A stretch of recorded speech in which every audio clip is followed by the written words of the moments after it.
Hello and welcome to my channel. I'm King POSH, and today I'm going to show you guys my all-wheel drive drift tune for this Ferrari Formula Drift. Here is the share code.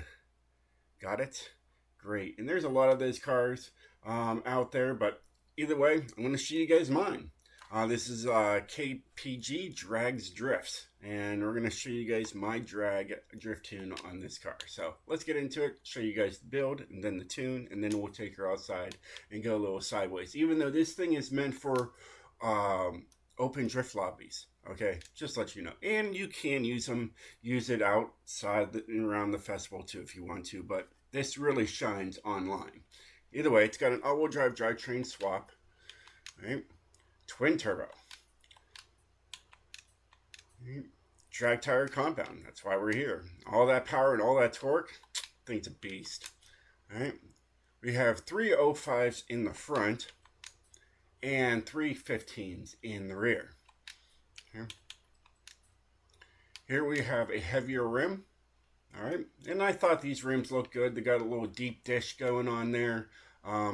I need the heaviest rims possible to get as much power pushing out of this car as possible. All right, we got 20s in the front, and we have 21s in the rear. All right, stock rear track width in the rear there, and maxed out in the front.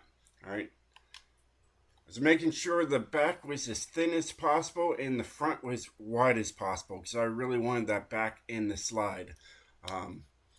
Being that it's a drag tire compound, I always run into the problems of the car wanting to strain out. So I tried to correct that as best as I could. It's got a 9-speed transmission, stock driveline. If I try to go with a race driveline, it would take me up to an S2 class, and then you wouldn't be able to use it for open drift lobbies. Okay, and it's got a drift differential in there as well.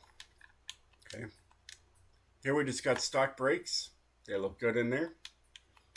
All right, stock springs and dampers. It's already got a drift kit on there. All right, since there's only race and rally on here. Okay,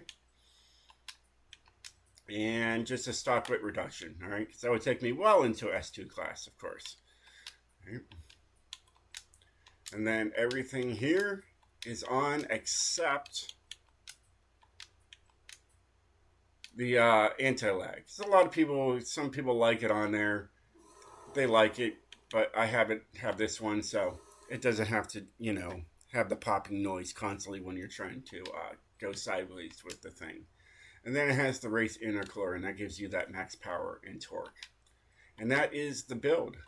Okay, let's look at the tune and show you guys what I did. So we got 16.5 in the front and 49.5 in the rear. All right. Here is the gearing. Got it? Okay, moving on. Here is the alignment I have come up with for this car. It is wild, and it works. Okay. Anti-roll bars, all right. Focusing on the rear on this one. It's very snappy and it's a lot of fun. Okay. Springs, very stiff in the front, very soft in the rear.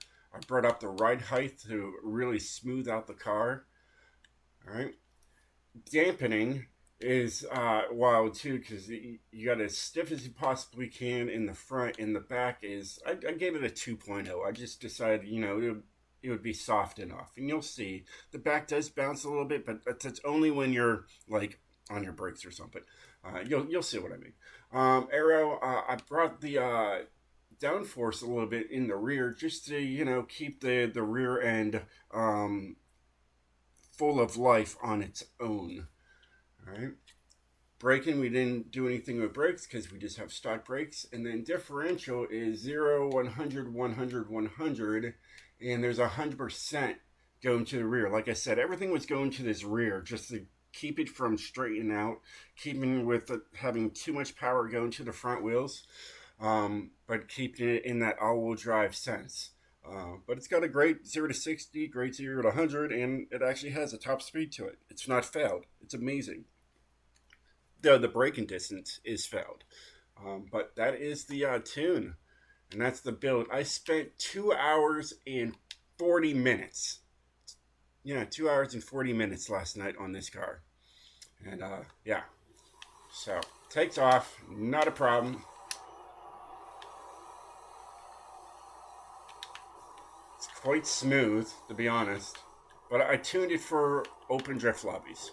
Um, and it seems to do really well. It's definitely a podium car. The back end, you know, it was my main issue there.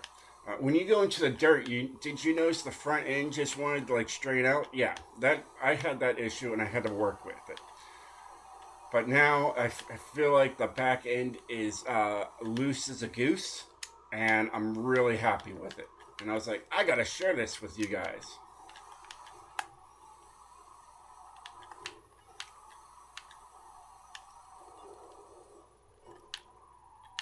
There's a 43.9. I've hit 45s with this thing. Um, so I know it hits some really good numbers. I've yet to take it down the mountain. I'm sure one of you guys will take it down the mountain and let me know what it does. I'm sure it does wonders. But like I said, it's for open drift lobbies. Like you can take it out here. It does go sideways, but yeah, use it however you want. I made it so you could take it into open lobbies, being an S1-900. All right, it's not an S2. You know, it's not just for around the festival. It is a usable car, and yeah, and I was just excited to show you guys. But I had a friend on Discord saying, "Hey, could you you know, make me a tune for this car?" And I said, "Yeah, I'll get right on it." And yeah, it's an absolute blast. I'm glad I did it. And this just further helps me in the future of other cars out there. I can throw like this alignment and differential on multiple cars and just see what it does, and then work everything else like the suspension, um, you know, the dampening and tire pressures, everything else in between. But you know, yeah. So this is a great car, and I learned so much from tuning it, and I can't wait to see what it does, what this tune does with other cars. Um, Anything basically with the front engine, anything with the rear engine is going to be, you know, another challenge. But I also made a Lamborghini recently, and I shared it on YouTube. You guys could always check that one out too. Um, the Hurricane, however you want to call it.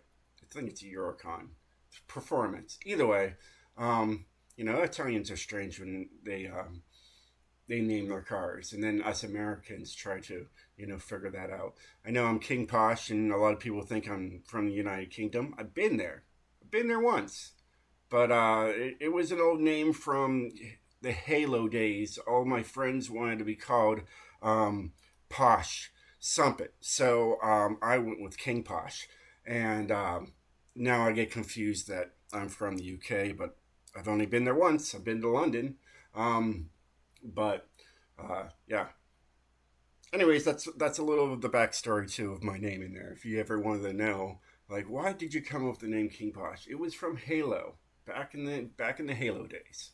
All right, and I had four of my friends, and we all had different names. In Posh was in that name.